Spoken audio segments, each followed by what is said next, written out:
एक बुढ़िया माई के दूगो बेटा रह से आ दोनों बेटा लोग के शादी हो गए रहे।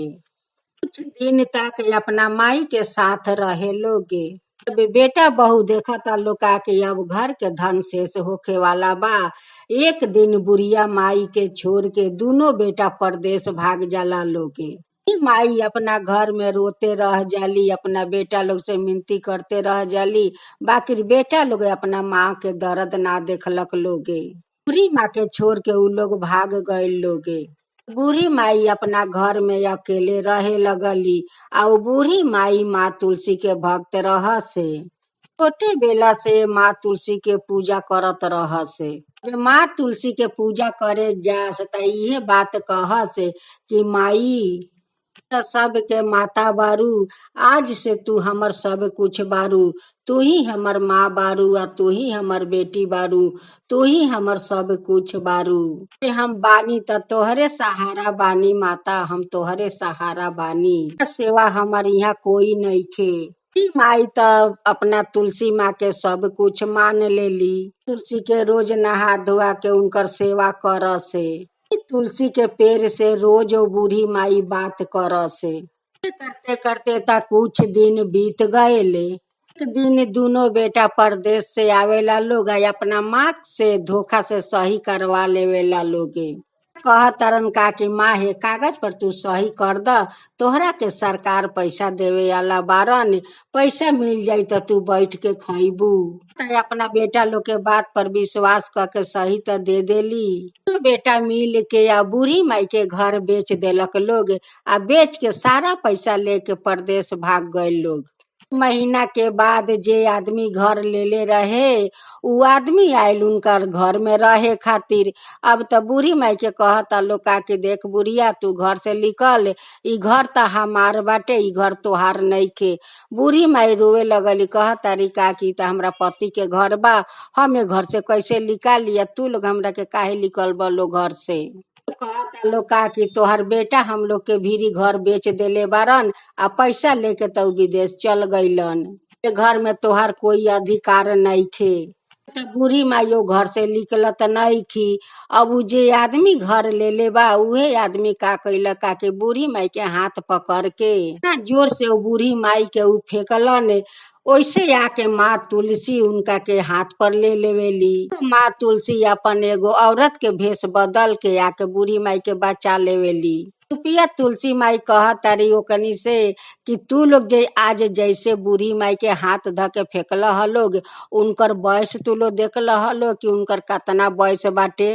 तू लोग जैसे फेंकल हलोग आ उ बूढ़ी माई यहाँ आके गिर जैती त उ आज त बचती ना। उ आदमी कहे लगलन का कि बुढ़िया माई घर से नइखी निकल त हम का करी, हमरा फेंके के पड़ल हटे। तुपी तुलसी माँ कहतारी का कि जा तू जैसे आज बूढ़ी माई के हाथ पकड़ के फेंकल ह, ओ हाथ से तू कभी कुछ करे ना सकब। ओ हाथ से तू हमेशा सुना रही तोहर हाथ है, हाथ से तू कभी कोनो काम करे ना सकब। तुलसी माई बूढ़ी माई के ले जा लिया, ले जाके आ एगो घर रहेला उहाँ वही उनके दुआर पर बैठा देवेली कि केकरो त नजर पड़ी त बूढ़ी माई के त खाए के त देही लोगे। आदमी उनका के हाथ पकड़ के फेंकलक, उनकर हाथ तो गायब कर देली, हाथ से हमेशा के लिए लूल्हा बना देली। तो बुढ़िया माई दुआर पर बैठल बारी कि कोई तो नजर पड़ी, केकरो तो नजर पड़ी त हमरा के तो जरूर बोला के खाना खियाई। बूढ़ी माई वही दुआर पर बैठल बैठल उनकर त 3-4 घंटा हो गईल, कोई उनका के ना पूछला खाए खातिर। माई वहां से उठ के गांव में चल गईली आ जाके घर गांव में घूमत तारी कि कोई तो हमरा के बोला के एक मुट्ठी भात खियाई। गांव में वो बुढ़िया माई घूमत तारी बाकी उनका के कोई बोला के एक मुट्ठी भात ना खियौलक के। माई आके रास्ता में बैठ जाली आ अपन आचरा बिछा देवेली रास्ता में आ जितना आदमी आवे जाए उनका से कह से कि बेटा हमरा पर दया कर, बेटा हमरा पर दया कर। त कोई 1 रुपया देवे, कोई 2 रुपया देवे, उहे जो उनकर मिले वही से अपने कीन के या कुछ कुछ खा ले से। एक दिन बुढ़िया माई घूमते घूमते चल जाली जहाँ बहुत बड़ा एगो बट के पेड़ रहेला। उहाँ पर हनुमान जी के मंदिर रहेला। उहाँ पर बहुत सारा लोग बैठल रहे। हनुमान जी के लोग पूजा पाठ करत रहे। गांव के लोग वही जगह हवा खाए खातिर बैठे बर के गाछ तक। बर के गाछ भी जाके बूढ़ी माई बैठल रह से। तुलसी त कौनो न कौनो रूप में जा सा बूढ़ी माई के देख के चलाव से। एक दिन खा पी के आ वही बर के गाछ के भीड़ी बूढ़ी माई सुत गईली। आ उनकर सपना में तुलसी माई आके कह तारी तरीका की माँ तू ठीक बारू त खाना खैलू ह। बूढ़ी माई कह तरीका की बेटी तू कौन बारू। तरीका की माई हम त तुलसी हई। त बूढ़ी माई सपने में उठ के बैठ जाली। आ माँ तुलसी से कह तारी बूढ़ी माई की माँ तुलसी हमरा से त लोग घरो छीन लेलक। आ एगो त तू ही हमर सहारा रहू। तहरो से हमरा के लोग छीन लेलक। तहरो के त छीन लेलक आदमी हमरा से। बूढ़ी माई कह तारी का कि हम त सब कुछ तोहरा के हम अपन मान ले बानी। माँ मन ले बानी, बेटी मन ले बानी, सब कुछ मन ले बानी। आज हम तोहरा से एक बात कहे जातानी के तू बिछौना पर गिरे मत दीह। भोग के हमरा के मरे मत दीह। में हम चलते फिरते हमर मृत्यु के हो जाए। यही रास्ता में मर के पड़ रहम त आवे जाए वाला आदमी के नजर पड़ी त लाबारिश लाश समझ के हमरा के ले जाके नाला नदी में त कम से कम फेंक दी। औना पर हमरा के भोगे मत दीह माता, हमरा के भोगे मत दीह। तुलसी कह तरीका की माँ ऐसा ही होई, तू जैसे चाह तारू वैसा ही होई। अभी तो उनकर सपना टूटल त कह तरीका की माँ तुलसी आके त हमरा के कम से कम हिम्मत त दे गईली। हमरा मरे के कोई गम नइखे। सबेर भइल त वही पीपर के गाछ के भीरी बैठल बारी। आ माँ तुलसी फिर से आवतारी एक औरत के रूप में।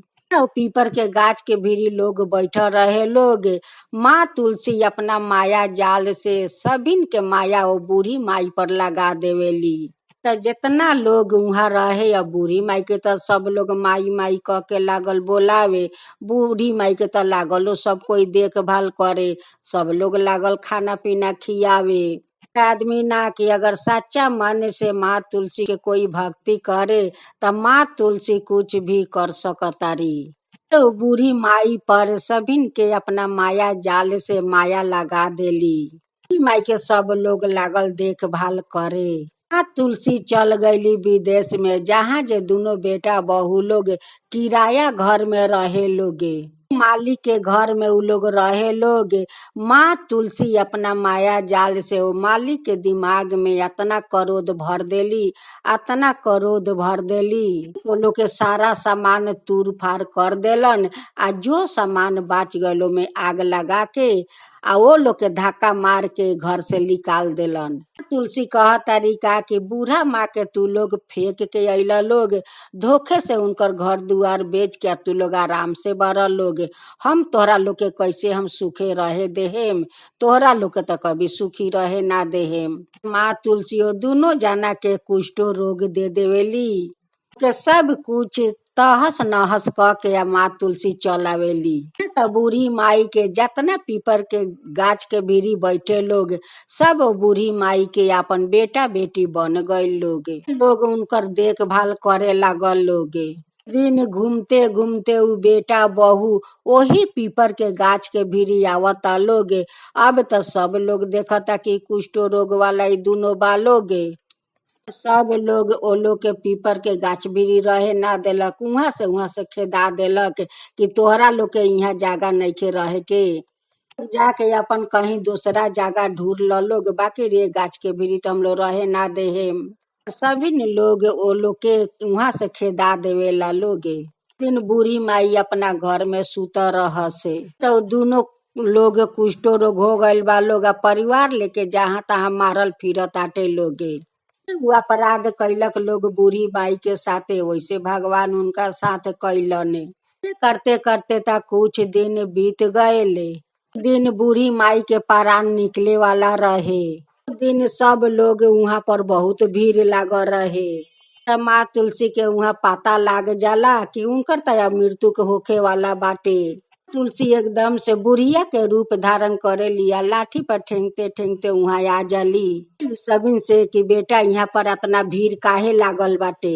लोग कहे लागल का कि अब माई साइत ना बचिहन, कैसे कैसे उ करत तारी। तुलसी गंगा जल आ तुलसी ले ले रह से कोई के हटा के आ अंदर में ढुक के आ उनका मुंह में जाके गंगा जल 1 चम्मच डाल देवेली आ उनकर प्राण निकल जाला। लोग कहे लागल का कि बूढ़ी माँ पानी में कारलक कि पानी पियावते पियावते बूढ़ी माँ के प्राण निकल गए। पर तू के लागेलू आ कहाँ से आयल बारू। अरे का कि बेटा उनकर हम सब कुछ बानी, उनकर तो हम सबे कुछ लागिला, सब कुछ बानी। लोग कहे लागल का कि माता हम लोग तो तोहरा के ना पहचानी कि तू का के बारू आ कहाँ से आयल बारू आ कह तारू का कि हम उनकर सब कुछ बानी।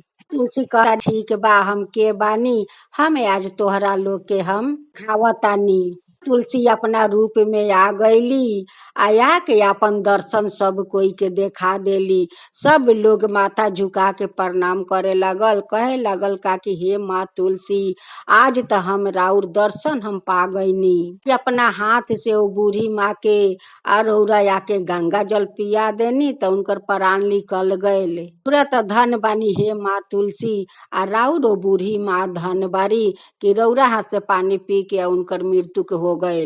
तुलसी सबिन से कहे लगली कि आज तोहरा लोग पर तो हम बहुत पसंद बानी, आज बूढ़ी माई के जितना तू लोग सेवा जतन कैले बारा लोग तोहरा लोग पर हम बहुत खुश बानी, बहुत पसंद बानी। एक दुखियारी बूढ़ी माई के तू लोग सेवा कैले बारा लोग वैसे तो तू लोग हमेशा सुखे रहबा लोग, तोहरा लोग के घर में हमेशा धन दौलत भर रही, कभी तोहरा लोग के कमी ना होई।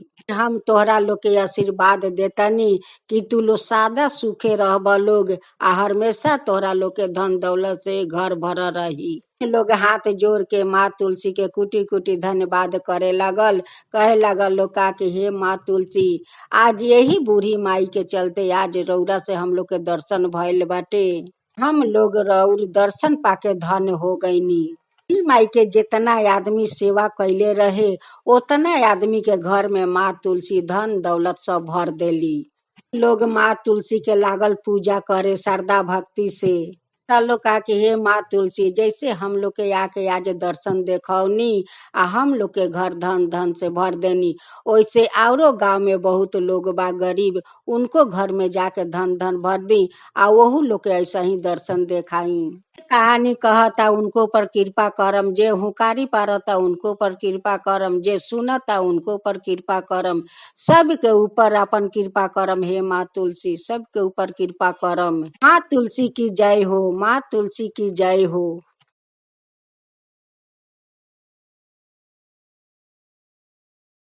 एगो पति पत्नी रहे लोग, वो लोग के बहुत दिन शादी के हो गए रहे, बाकी वो लोग के कोई संतान ना होत रह से बहुत देवता मुनि के मानत मानत उनकर एगो बेटा भइलन।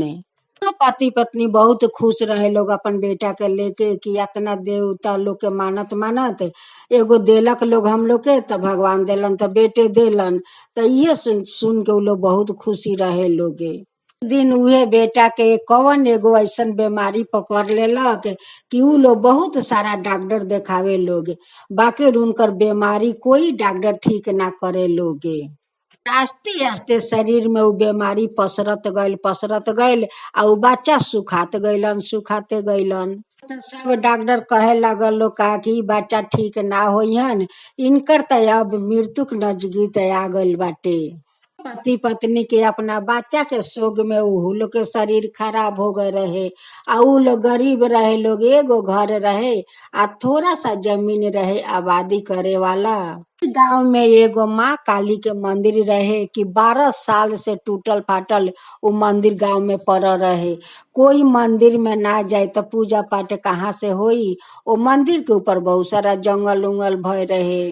दिन उनकर बच्चा हटा के रात में उ कैसे कैसे लगलन करे, अब तो माँ बाप लागल हो छटपटाए कि अब हम लोग बच्चा के का करी, अब हमार बच्चा तो बचिहन ना।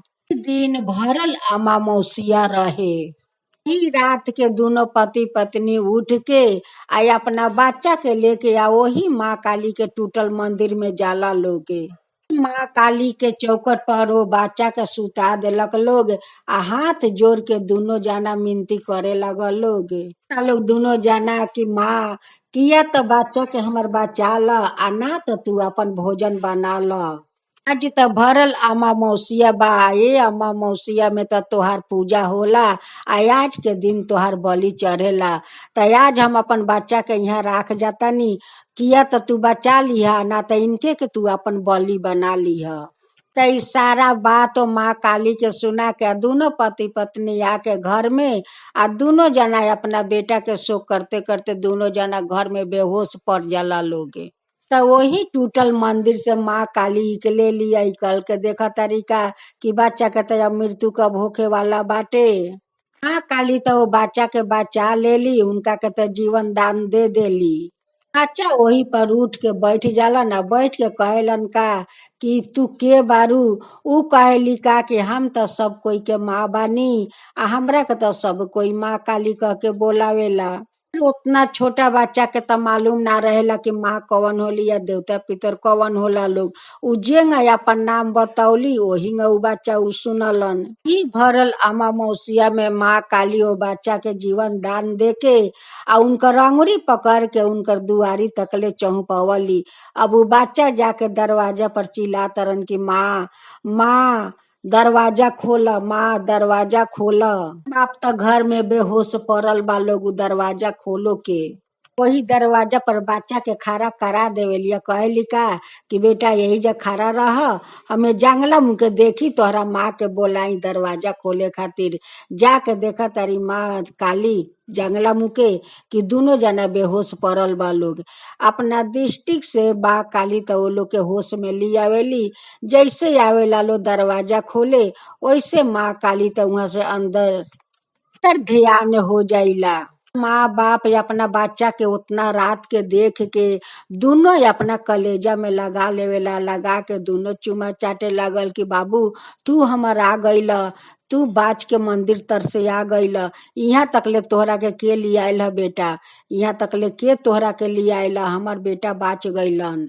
बच्चा के देख के माँ बाप के तो बहुत छाती हुलस गइल कि आज हमर बेटा वही मंदिर में सुतावनी, आज माँ काली बलि ना लेके हम लोग के बच्चा के जीवन दान दे देली। आप अपना बच्चा से पूछा था लोग का कि बेटा तोहरा के इतना रात के यहाँ तक लेके तोहरा के आके दे गए दुआरी पर ले। अब वो बच्चा कह तरन का कि माँ एगो माई रली है, उहे माई हमरा के दे गईली है। उनका के हम कहनी है का कि तू के हौ, तो कह तरीका कि हम सब कोई के माँ हई आ हम काली माँ हई। हमरा के बोलली है ऐसा ही हमरा के बोलली है माँ, आ उहे हम लोग के हमरा के लिया के यहाँ दुआरी तक छोड़ गईली है। तो दोनों पति पत्नी कहे लागल लोग का कि वो टूटल मंदिर में माँ बारी, वहां से माँ कहीं गयल नहीं की, माँ अपना मंदिरे में बारी। आज देखा आज हम अपना बेटा को मंदिर में सुतावनी, आज हमर माँ का कैली हमर बेटा के जीवन दान देके आया के अपना हाथ से हमर बेटा के दुआरी पर चौपा गईली। पति पत्नी कहे लागल लोग कि हे माँ रौरो तो माँ बानी, एक माँ के दर्द रौरा बुझनी आ उनकर जीवन दान दे देनी। हे माँ काली एक माँ के दर्द बुझ के उनकर बेटा के रौरा जीवन दान दे देनी। माँ जो थोड़ा जमीन जगह रहे आबादी करे वाला उ अपन जमीन बेच के या माँ काली के मंदिर उ लोग ठीक करवलक लोगे। पति पत्नी कहे लागल लोग का कि जब माँ काली हमर बेटा के जीवन दान देले बारी त ई जमीन हमरा खातिर कुछ नहीं के, ई जमीन बेच के हम अपन माँ काली के मंदिर हम ठीक करवाएम। बेच के त जमीन बेच के आ माँ के मंदिर तो लोग ठीक करवा देलक लोगे। दूसरा महीना के भरल अमावस्या आयल तो उ लोग पूजा करी लोग माँ काली के। पूजा के त सारा सामान जुटा लेलक लोग, बाकी माँ के बलि देवे खातिर वो लोग भी पाठा किने के पैसा ना रहे। बहुत कोशिश कैलक लोग कि एगो हम लोग पाठा जोगाड़ करी, बाकी उनका देह पर तो एगो सोना दाना ना रहे कि बेच के एगो पाठा जोगाड़ करस। जो जमीन रहे बेच उच के माँ के तो मंदिर ठीक करवा देलक लोगे। रकम तो सारा माँ के पूजा के सामान वो लोग खरीद लेलक लोग, बाकी उहे बलि के पाठा वो लोग के ना मिलल। तो उनकर पत्नी बहुत चिंता करत तारी का कि ई भरल अमावस्या में तो माँ के बलि लागेला, अब हम लोग बलि हम कहाँ से ले आई। उनकर पति अपना पत्नी के बुझावे लगलन कि कोई बात नइखे, ना मिलल त का बाटे, आज हम लोग पूजा दे माँ एगो बलि हम लोग ना देहे में, हम लोग तो बलि जरूर देहे माँ के देहे। ना पत्नी के कहा तरन का कि देखा आज हम अपन छाती पत्थर बना लेले बानी, तोहरो अपन छाती पत्थर बनावे के पड़ी, हम अपना बच्चा के बलि हम देहम माँ काली के। तो उ लोग भरल अमावस्या में बहुत धाम धूम से माँ काली के पूजा करत आटे लोग। अब तो कहत तारी उ तो भीतरे भीतर उनकर मन में चिंता लागल बाटे कि उनकर पति बहुत सख्तो रहसे। उनकर पति अपना बेटा के ले जाके जहाँ बलि दियाला वही जगह उनकर मूरी लगा के बलि दिहन, वैसे माँ काली आके उनकर हाथ पकड़ लेवेली, लिखा कि आज के अमावस्या में आज हमर बलि ना चाही, आज हम बलि ना खाएम। आज तोहरा लोग के श्रद्धा भक्ति या हिम्मत देख के हम बहुत पसंद बानी, बहुत पसंद बानी तोहरा लोग पर। आज तू लोग जगह जमीन बेच के हमार मंदिर बनवा देला लोग, इतना श्रद्धा से पूजा पाठ करता रह। आज बलि देवे खातिर खुद आपन बेटा के हमरा के बलि देवे खातिर तू लोग तैयार बारा। भक्त के अपना बच्चा के हम बलिदान हम कैसे लेहेम, उनकर हम बलि कैसे लेहेम। बच्चा के हम जीवन दान देनी, आज उहे बच्चा के तू लोग बलि देवे पर एकदम तैयार बारा लोगनी। तोहरा लोग के मन में तनिका कोई सोच नइखे, बूझ नइखे तोहरा लोग के। पति कहे लगलन कि देखी माता, आज इस सोच बूझ पर कोई हम लोग के अफसोस नइखे। एक दिन हमर बेटा के प्राण रौरा रक्षा कैनी, आज वही प्राण के आज हम रौरा के बलि देवे जातानी, तो रौरा हमार हाथ काहे रोक लेनी माता।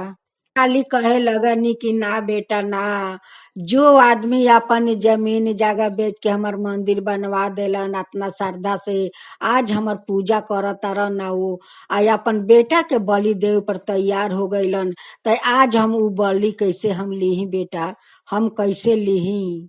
एक माँ बानी त एक माँ के दिल के टुकड़ा हम कैसे छीनम बेटा, कैसे छीनम। 12 साल से हमार मंदिर टूटल फाटल बा, मंदिर में कोई नहीं आवत, आज तू लोग हमरा के याद कैला, आज हम तोहरा लोग के दर्शन हम दे देनी। काली कहे लगनी का कि देखा बेटा, तू लोग हमार जैसे आज मंदिर बनवा के इतना अच्छा से पूजा पाठ कैला लोग, ऐसा ही सदैव हमार पूजा करत रहिया लोग। तोहरा लोग के घर में धन होई तबे हमरा के तू लोग बलि दिया लोगे, नहीं सदैव हमार तू लोग पूजा करत रहिया लोगे। दोनों पति पत्नी ओ माँ काली के भक्त बन गए लोग, आ रोज माँ काली के मंदिर में जाके पूजा करे लागल लोगे। माँ काली जैसे आज हमारे रौरा बेटा के जीवन दान देनी, वैसे सब माँ के बेटा के जीवन दान देहेम, सब माँ के बेटा के जीवन के दान देहेम। इनके ऊपर रौरा अपन कृपा बनौले रहम, सबिन के ऊपर कृपा बनौले रहम। जय माँ काली, जय माँ काली। एगो गांव में बुढ़िया माई रहस, बुढ़िया माई के एगो बेटी रहस, उनकर बेटी के एगो बेटी रहस। उ बुढ़िया माई अपना बेटी के साथही में रखले रहस। बूढ़ी माई के बेटी के अचानक एक दिन मृत्यु के हो जाता टे। अब बूढ़ी माई का करस, अब तब बूढ़ी माई के नतनी के पोसे के लागल, वही नतनी के लेके बूढ़ी माई लगली पोषण पालन करे। जैसे जैसे नतनी बड़ा होत गईली वैसे वैसे बूढ़ी माई के बयस होत गईल, होत होत बूढ़ी माई के तो बयस बहुत ज्यादा हो गईले।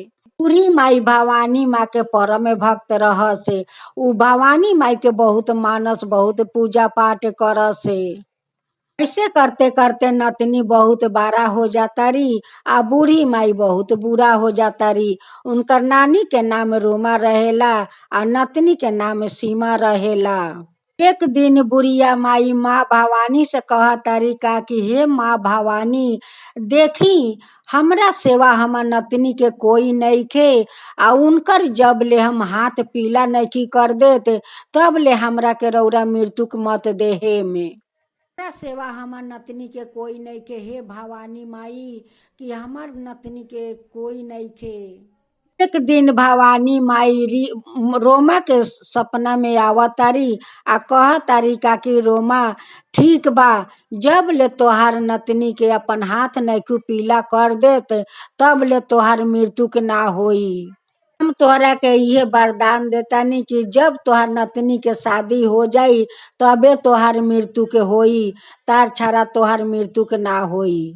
अब त देखते देखते सीमा तो शादी के जोग हो गईली आ नानी उनकर बहुत बुरा हो गईली, लाठी पर लगली चले। एक दिन रोमा खाना खा के अपना खटिया पर सुता रहस, वैसे ही जमराज अपना दूत के पेठावतरन कि जा रोमा के तू परान निकाल के लियाव।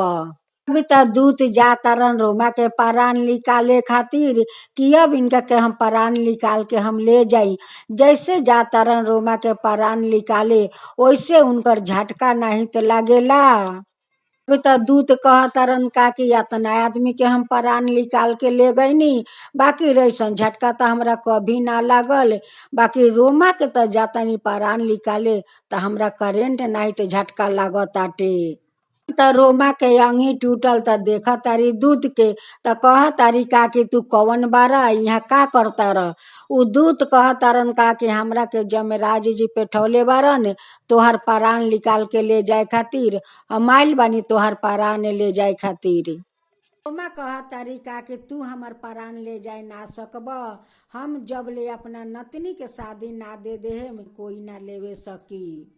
वरदान हम अपना भवानी माई से ले ले बानी, आ भवानी माई हमरा के वरदान देले बारी कि ठीक बा रोमा, जब ले तोहर नतनी के शादी ना होई तब ले तोहर कोई परान ना लेवे सकी। दूत कह तारन का कि तोहार अगर परान ना हर के ले जाएम त हम अपना जमराज बीरी हम का जवाब देहेम आ का हम कहम। ऊ त हमरा से पूछियन कि तू गईला ह रोमा के परान लियावे त उनका के हम कौन ऐसन जवाब देहेम। तोहार परान त हमरा निकालही के परी रोमा, आ तोहार परान हम लेके जाएम।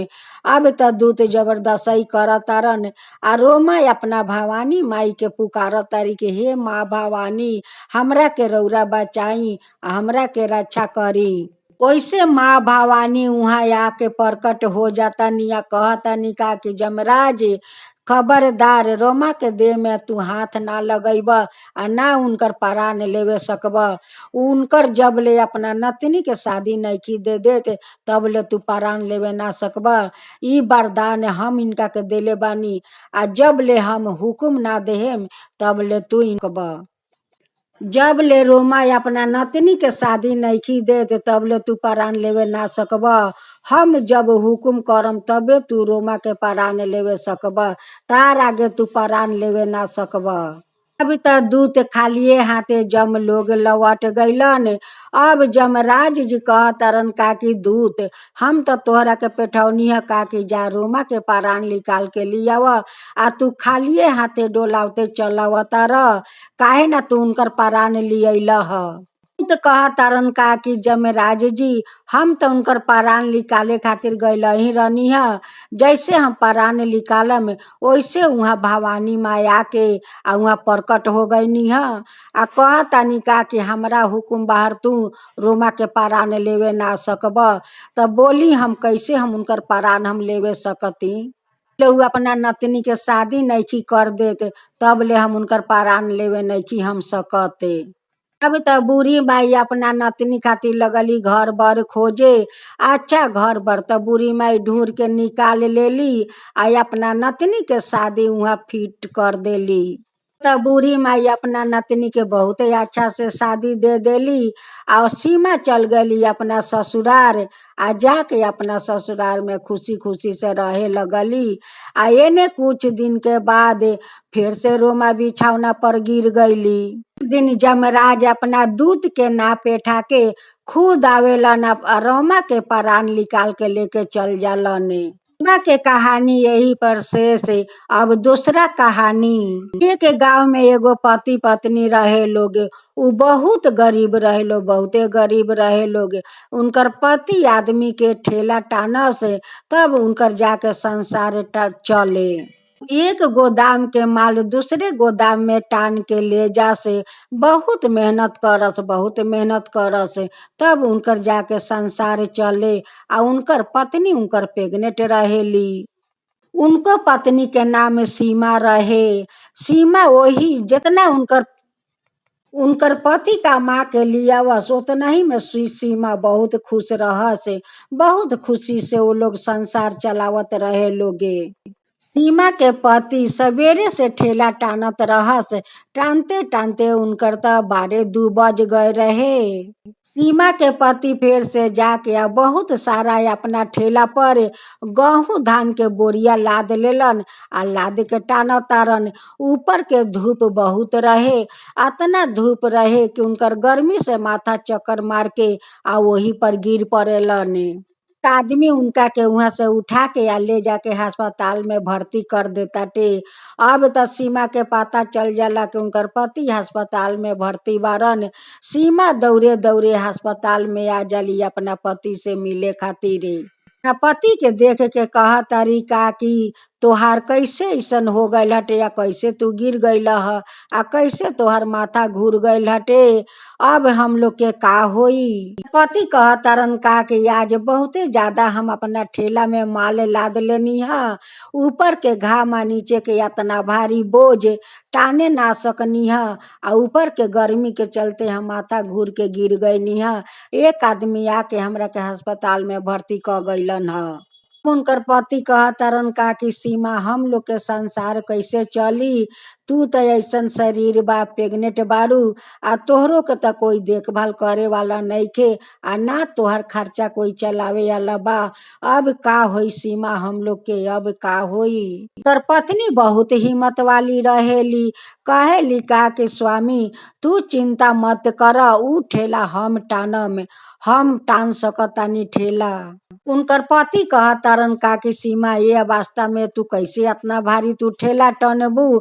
अब ऊ कह तारी का कि सब करवावे वाला भगवान बारन, आ हिम्मत शक्ति देवे वाला भगवान बारन।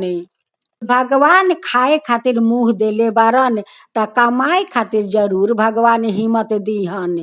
अब त जमराज आवत तारन सीमा के पत्नी के परान लेवे खातिर। सीमा अपना ठेला में बहुत सारा माल लदले बारी, या ठेला के टाना तारी।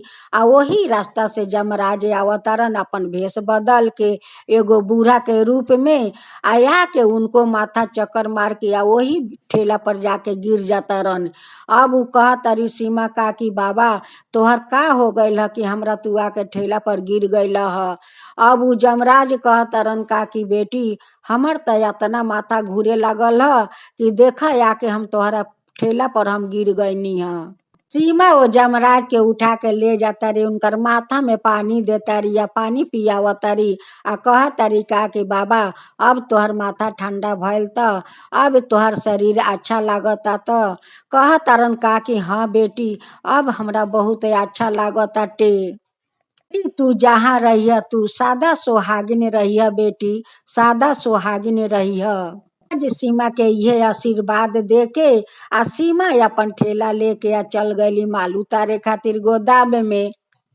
जब माल उतार के ओने से आवतारी, जब माल उतार के सीमा आवतारी वही रास्ता से, त देखा तारी का कि वही रास्ता में फिर बूढ़ा बाबा बारन। अब तो सीमा देखा तारी का कि उ तो चले नहीं कन सकत बूढ़ा बाबा। अब कह तारी का कि बूढ़ा बाबा हमरा ठेला पर बैठ जाई, जहाँ कहम वहाँ हम उतारे हेम। अब तो जमराज के अपना ठेला पर बैठा ले तारी आ ली आवतारी। आ उनके दुआर के सामने आके जमराज उतरत तारन। बाकी सीमा के त पता नहीं के उहे जमराज बारन आ उनके पति के परान हरे आवतारन। सीमा उनका के उतार देवेली तो उहाँ उनका के जमराज बहुत आशीर्वाद देता रहने। जमराज कहता रन का कि बेटी जैसे तू हमरा के 2 बार मदद कैलू वैसे तोहरा के हम आशीर्वाद देतानी कि तू जुगे जुगे सादा सुहागिन रहिया आ दूधो नहैया पूतो फलिया बेटी आ तू सादा सुहागिन बनल रहिया। सीमा जाता रही अपना ठेला लगावे एक साइड में, वैसे जमराज उनकर पति के परान हरे खातिर भीतर आ जालन। जैसे परान हरे जालन वैसे सीमा घर के अंदर आ जातारी आ कह तारी का कि तू कौन बार। अब तो कह तरन का कि हम तो जमराज हई, इनका के आयल बानी हम परान लेवे खातिर। कह तारी का कि बाबा तू तो हमरा के सादा सुहागिन के आशीर्वाद देलह, दूधो नहा पूतो फलो आ सादा सुहागिन रहे के आशीर्वाद देला आ हमरा पति के तू एने पराने हरे आ गईल। जमराज कह तारन का कि बेटी ई तोहार पति हवन। कह तारी का कि बाबा ई तो हमरे पति बारन, बीमार बारन। आज हम ठेला टानतानी कि 2 पैसा कमाएम तो अपना पति के दावा बीरो कर में। सीमा के घर दुआर देख के उनकर दुख तकलीफ देख के अब तो जमराज के माया आ गईल। कह तारन का कि बेटी अब तोहर हम पति के पराने ना हरम आ ना तोहरा अब ठेला चलावे के लागी, तू ठेला मत टनिया बेटी।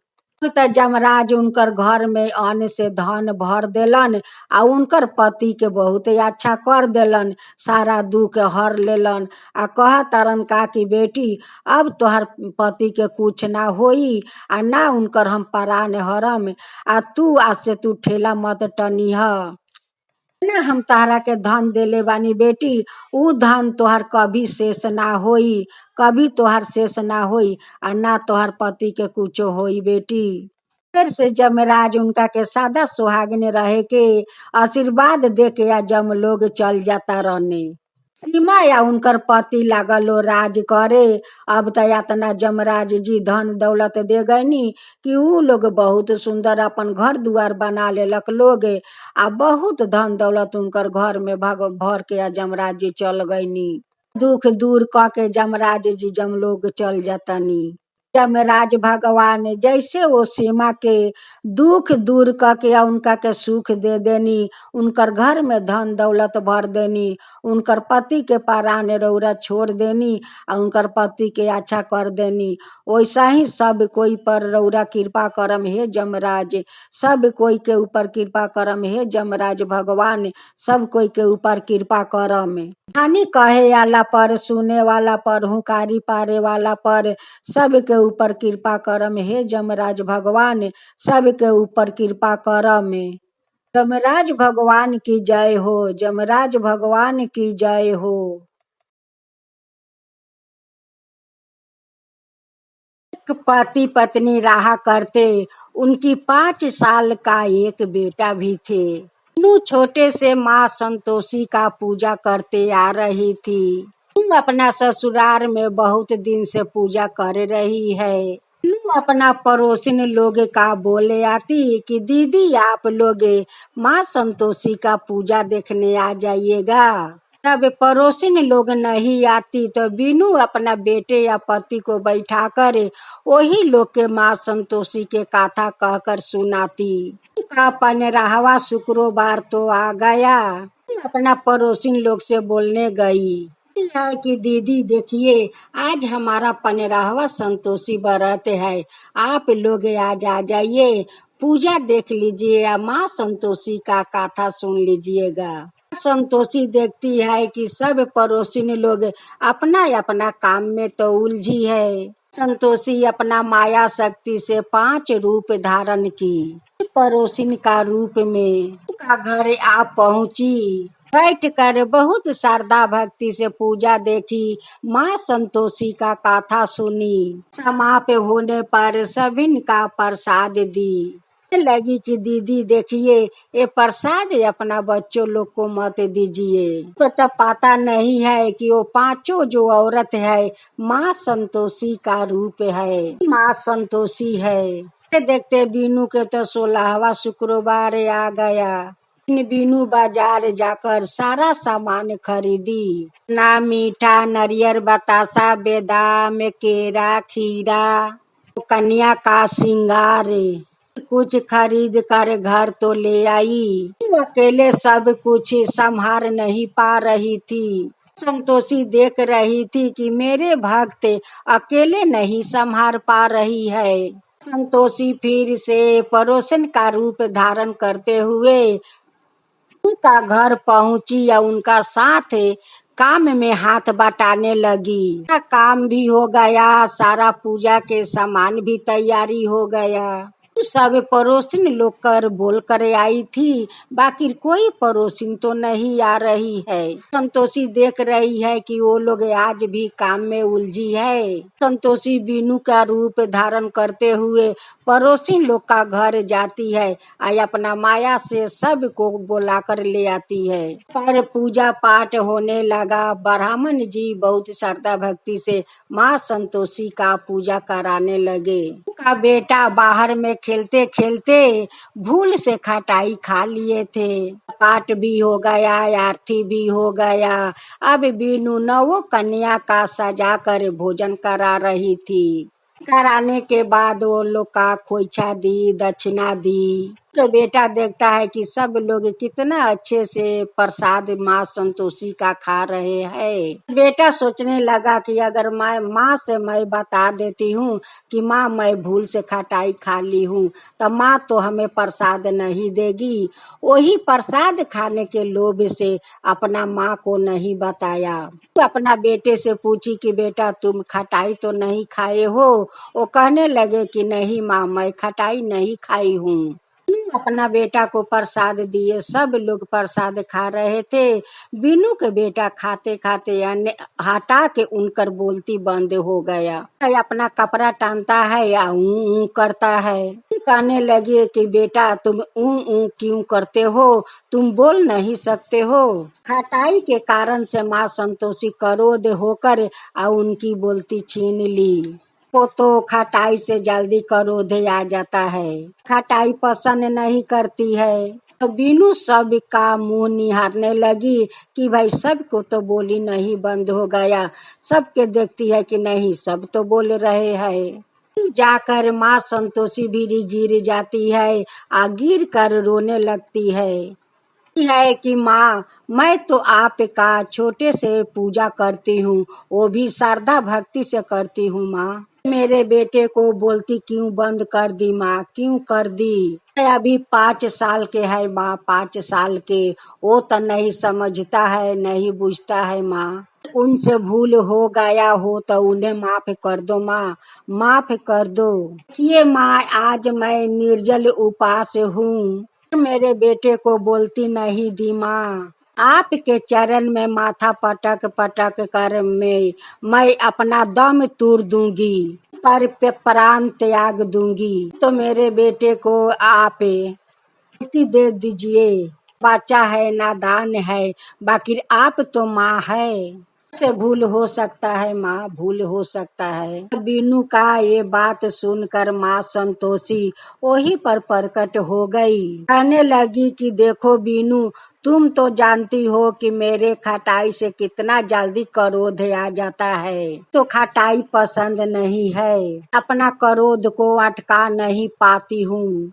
सभी लोग उनकी ज्वाला रूप देखकर सभी डर गए। सभी माथा झुकाकर प्रणाम करने लगे। संतोषी आपका ये ज्वाला रूप अपरंपार है, आपका क्रोध अपरंपार है। का पूजा में कोई खटाई खाकर नहीं आएगा माँ, कोई खटाई खाकर नहीं आएगा। लोग हाथ जोड़कर माँ संतोषी का मिनती करने लगे। संतोषी बीनू का बेटा का कठ दे दी। कठ देकर माँ संतोषी अंतर ध्यान हो गई। हरो पहर हम जल थल से इला, चारो पहर हम जल थल से इला, करवा जोरीला बारंबार। संतोषी मैया सुन ली मीनतिया हमार, संतोषी मैया सुन ली ली मीनतिया हमार। जे सबेरे मैया करिले मीनतिया, सांझे सबेरे मैया करिले मीनतिया, सुन लिया रजिया हमार। संतोषी मैया सुन लिया रजिया हमार। अचरा पसारी हम मांगिला बिछवा, अचरा पसर के मैया मांगिले बिछवा, भर देही आचारा हमार। संतोषी मैया भर देही आचारा हमार। जे सबेरे मैया करिले मीनतिया, सांझे सबेरे मैया करिले मीनतिया, सुन लिया रजिया हमार। संतोषी मैया सुन लिया रजिया हमार। संतोषी मैया जे सबेरे मैया आरती करीले, सांझे सबेरे मैया दीपवा जलाइला, मिनती करीले बारंबार। संतोषी मैया सुन लिया रजिया हमार। संतोषी मैया सुन लिया रजिया हमार। रौरे चरनिया में पूजवा करीला, रौरे चरनिया में पूजवा करीला, सुन लिया रजिया हमार। संतोषी मैया सुन लिया रजिया हमारे। कथा कहने वाला पर, हुकारी पढ़ने वाला पर, श्रद्धा भक्ति से सब कोई के सुनने वाला पर, सबके ऊपर कृपा कीजिए हे माँ संतोषी, सबके ऊपर कृपा कीजिए। जय माँ संतोषी, जय माँ संतोषी। एक माँ दुर्गा के बहुत बड़ा मंदिर रहे, आ वही मंदिर के भीरी एगो बहुत बड़ा पीपर के पेड़ रहे। मंदिर में बहुत सारा लोग माँ दुर्गा के दर्शन करे आवे लोग, आ दर्शन करके जाए लोग। वहाँ हमेशा आदमी के लाइन लागल रहे माँ दुर्गा के दर्शन करे खातिर। मंदिर के बगल में एगो बूढ़ा बाबा के घर रहे, वही में बूढ़ा बाबा रहस, उनकर बेटा बहू रहस। बाकी बूढ़ा बाप के छोड़ के बेटा बहू जे गए लोग त गइल ही रह गए लोग के पता ना चलल कि बेटा बहू कहाँ बूढ़ा बाप के छोड़ के चल गए लोग। बाबा अपना घर में अकेले बहुत दुखित रहसे। बाबा के घर में कुछ दाल चावल गेहूं रहे। बाबा चावल धान के मोटरी बांधले से आ वही दुर्गा माँ के मंदिर भी चल जा से, आ सब चावल गेहूं वही जग छीट दे से। आ जितना गाछ में पंछी लोग बैठा रहे, लोग गाछ से उतर के आ दाना चुन चुन के खा के पेट भर लेवे लोगे। दिन बूढ़ा बाबा के मन के कुछ शांति मिल गए। बूढ़ा बाबा रोज जास, रोज वहाँ धान गेहूं ले जास, आ वही पीपर के गाछ के नीचे छीट देस, आ सारा पंछी उतर के आ चुन चुन के खा लेवे लोगे। गाछ पर बहुत सारा कोयल रहे लोग, आ बहुत सारा गौरैया पाखी रहे लोग। हर एक तरह के पंछी वो गाछ पर रहे लोगे। तब बूढ़ा बाबा वैसा ही रोज ले जाके खियावस, आ पंछी खा लेवे लोग तो बूढ़ो बाबा के पेट भर जाए। बूढ़ा बाबा कहस का कि हम पंछी लोग के दाना खियावतनी आ हमरो पेट भर जाताटे। तब बूढ़ा बाबा वो लोग के पंछी लोग के दाना खिया खिया के बहुत खुशी उनकर मिले, आ बहुत तू बूढ़ा बाबा खुशी रहसे। करते करते तब बूढ़ा बाबा के कुछ दिन तब बीत गए। अब तक घर में के सब अन्न दाना सब शेष हो गए। बाबा के आस्ते आस्ते उनकर शरीर अधेरा भइल जाए, अधेर भइल जाए। उनकर घर में कोई दाना नहीं खे कि उ ले जा अपना सारा पंछी के खियावसे। बाबा के कोई देखभाल करे वाला तो आदमी ना रहे। बूढ़ा बाबा अपना घर में अकेला ही पर रहसे। नगर के कोई लोग उनका के देखे ना आवे, अड़ोस पड़ोस के कोई लोग उनका के देखे ना आवे। घर के अनाज सब शेष हो जाला। बूढ़ा बाबा लाठी पर जाला ना, गांव गांव से जितना धान गेहूं मिले उ सब लियावस, मोटरी बांध के वही माँ दुर्गा के मंदिर बेरी चल जासे। ले जाके आ उ दाना उहाँ छीट दे से आ सारा पंछी उतर के आ बिन बिन के खा लेवे लोग आ वो लोग के पेट भर जाए, गाछ पर चल जाए लोग। करते करते और कुछ दिन बीत गए। अब तब बूढ़ा बाबा लाठियों पर चले नहीं खन सकते। एक दिन बूढ़ा बाबा अपन प्राण त्याग दिलन। इनका पंछी लोग सारा दिन पर राह देखते रह गए लोग कि अब बूढ़ा बाबा यहाँ दाना लेके, अब बूढ़ा बाबा यहाँ दाना लेके तो हम लोग भोजन करम। अब पंछी लोग के देखते इंतजार करते करते त रात हो गईल। बाकी बूढ़ा बाबा के त उहाँ गए ना भइल ना पता चलल।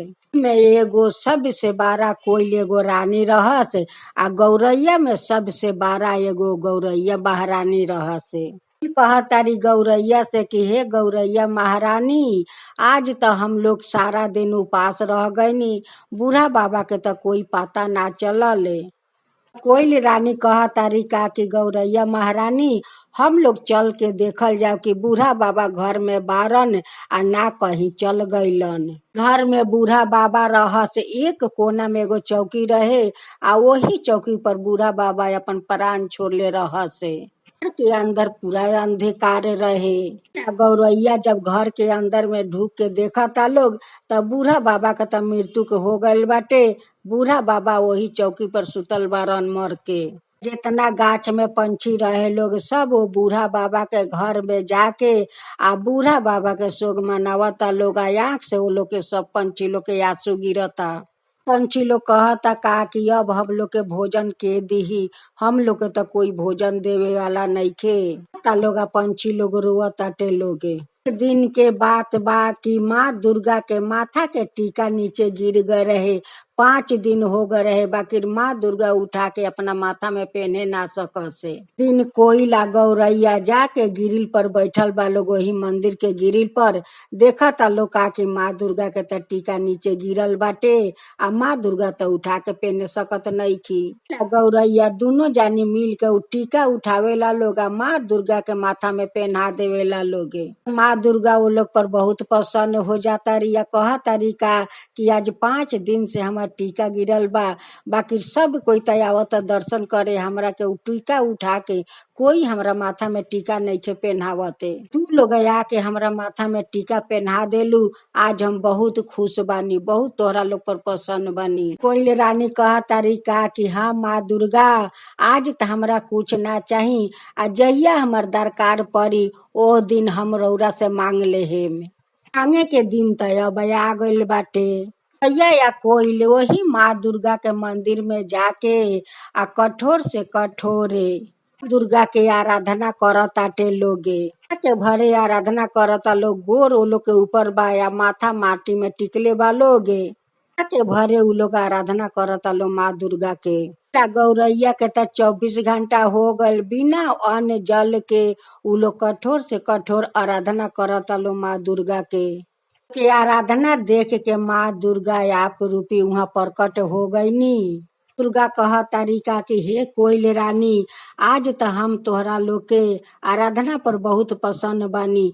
हे गौरैया महारानी, तोहरा लोग के दोनों आदमी के आराधना पर हम बहुत प्रसन्न बानी, आज हम बहुत खुश बानी। तू दोनों जानी जो मांगबू लोग उहे हम आज देहे। रानी कह तारिका कि जो मांगम माता उहे तो देहम। तो दुर्गा कह तारिका कि हाँ जा मांगबू लोग उहे हम तोहरा लोग के देहे। गौरैया माँ दुर्गा से कहता लोग का कि हे माँ दुर्गा, हम लोग के तो 24 घंटा हो गए अन्न जल के ग्रहण नहीं की सकैले। आ जे बूढ़ा बाबा हम लोग के रोज भोजन देवेलन उ बूढ़ा बाबा या 3 दिन से मरल पड़ल बारन, के जीवन दान तू दे द। माँ दुर्गा कह तारिका कि उ तो 3 दिन के मरल बारन, उनका के हम जीवन दान कैसे देहेम। गौरैया कोयल कहता लो का कि माँ, एक दिन रौरा हमरा के वचन देले रही, तो तू लोग मांगबू उहे हम तोहरा के देहे। हम लोग दोनों आदमी रौरा माथा में हम लोग टीका पहना देनी, तो रौरा वो दिन हम लोग के वचन देनी, तो मांगबू उहे हम आज तोहरा के देहे में। बाकी हम लोग के आज मौका पड़ल बा मांगे के, आज हम लोग मांगतानी वही बूढ़ा बाबा के रौरा जीवन दान दे दी। माँ दुर्गा वो दोनों कोयला गौरैया के वचन देले रहसे। दुर्गा बूढ़ा बाबा के घर में जातानी आ जाके उनका के जीवित करतानी और कान में फूंक के उनकर प्राण दे देतानी। बाबा माँ दुर्गा के नाम लेके आ उठ के बैठ गईनी। बाबा के माँ दुर्गा वरदान देवेली।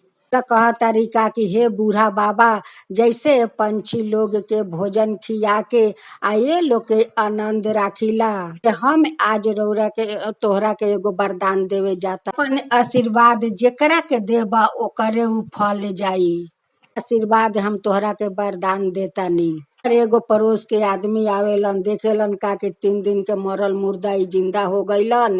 उ सारा गांव में हाला कर देलन कि 3 दिन के बूढ़ा बाबा मरल उ जीवित हो गईलन। हालांकि सब आदमी देखे आए रहे लोग। ओमे एक आदमी के पेट में दर्द रहे आ एक आदमी के माथा में दर्द रहे। जाना बूढ़ा बाबा के आशीर्वाद लेवेला लोग, बूढ़ा बाबा आशीर्वाद देवेलन आ वो लोग के तो माथा के बाथा चल गईल, उनकर पेट के दर्द चल गईल, वो लोग के तो चमत्कार हो गईल। कहता लोग का के बूढ़ा बाबा के आशीर्वाद पाके हमर माथा बाथा दूर हो गईल।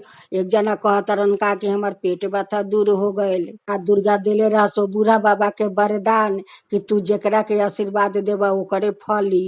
बूढ़ा बाबा सब गांव के आदमी के आशीर्वाद दे के सबके लगलन भलाई करे। बूढ़ा बाबा के घर में हमेशा आदमी आवे जाए लगले। बाबा चाउर दाल के मोटरी बांध के वही माँ दुर्गा के मंदिर भिरिया के आ सब छीटा तारन। गाछ में से सब पंछी उतरत आटे लोगे के दाना चुन चुन के पेट भर के खा लेलक लोगे। बाबा हाथ जोड़ के आ पंछी लोग के कुटी कुटी धन्यवाद करतारन। पंछी महाराज, आज तहरे लोग के चलते तो हमारे जीवन दान मिलल बाटे। कोयल रानी, हे गौरैया महारानी, आज तोहरा लोग के आराधना से तो माँ दुर्गा प्रसन्न होके आज हमरा के जीवन दान दे देली। या कोई कहता लोग का कि बाबा ई तो तुहारे अन्न के हम लोग के कर्ज चुकौनी है। हम लोग के रोज दाना खिया खिया के पेट भरता रह, तो वो दाना के तो कर्ज हम लोग के चुकावे के तो रहलक है। ये कर्ज हम लोग चुकौले बानी। अन्न के कर्ज बाबा हम लोग चुकौले बानी। अन्न खा के हम लोग कैसे निमकराम कर सकतानी। इन माँ दुर्गा तो हम लोग के कुछ देवे के वादा कैले रही, उस समय आ गईल है आ हम लोग माँ दुर्गा से बाबा तोहर जीवन दान मांगनी है। दुर्गा जीवन दान दे देली है। बाबा माँ दुर्गा से हाथ जोड़ के प्रार्थना करता रहने, माँ दुर्गा ये सारा पंछी के रौरा रक्षा करम। ई लोग तो रौरे शरण में रहताटे लोग, इनका के रक्षा करम। के भोजन अब रौरे हाथ में बा। माता दुर्गा के प्रार्थना करके तब बाबा चल गईलन अपना घर में जाके या उ समाधि ले लेलन। समाधि पर सारा गांव के लोग लागल फूल चढ़ावे आ आशीर्वाद लेवे। वहाँ जो फूल चढ़ा के या उनका से जो कुछ मांगे वहाँ वो लोग के पूरा हो जाए। के सब लोग महात्मा बाबा के नाम से जानल गए आ सारा लोग जाए फूल के माला चढ़ावे, पूजा करे आ जो मांगे उहे वो लोग के वहाँ पूरा हो जाए। मन में श्रद्धा भक्ति होखे तब भगवान लोग के देवता लोग के आराधना करके जो कुछ मांगे सकी आदमी। कोयला गौरैया ओ बूढ़ा बाबा के माँ दुर्गा से जीवन दान मांगलक लोगे। सभी लोग अगर भगवान के श्रद्धा भक्ति से उनकर व्रत करे पूजा करे तो सभी के मनोकामना पूरा हो सकताटे। कहे वाला पर हुकारी पारे वाला पर सुने वाला पर के ऊपर कृपा करम हे माँ दुर्गा, सब के ऊपर कृपा करम हे माँ दुर्गा। जय माँ दुर्गा, जय माँ दुर्गा।